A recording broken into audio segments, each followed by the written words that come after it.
The appropriate frequency to use when operating in controlled airspace changes slightly based on the type of airspace that you're operating in.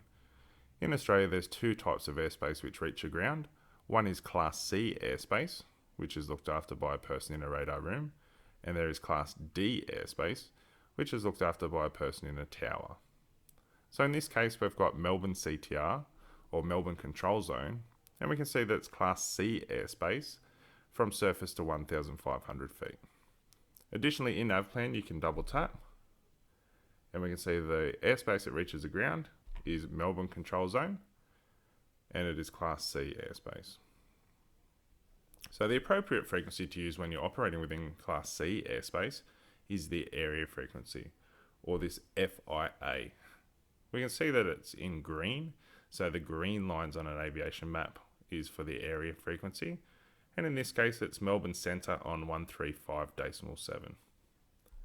In fact, anywhere within those green lines, the area frequency is 135.7. This changes slightly when operating at a Class D airport. Here we have Moorabbin Control Zone. It's Class D airspace from the surface to 2,500. Again, I can double tap. We can see that it's Moorabbin Control Zone, and it's Class D. And we can see underneath that the FIA is the same. It's 135.7. So using that frequency, we would still be talking to the person in the radar room, which in this case isn't the person that we want to talk to.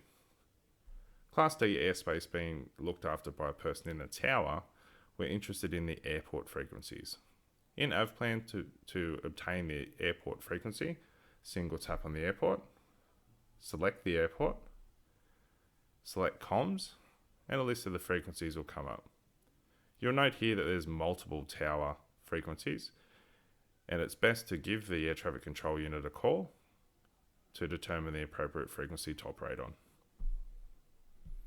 So in Class D airspace, we operate on the tower frequency,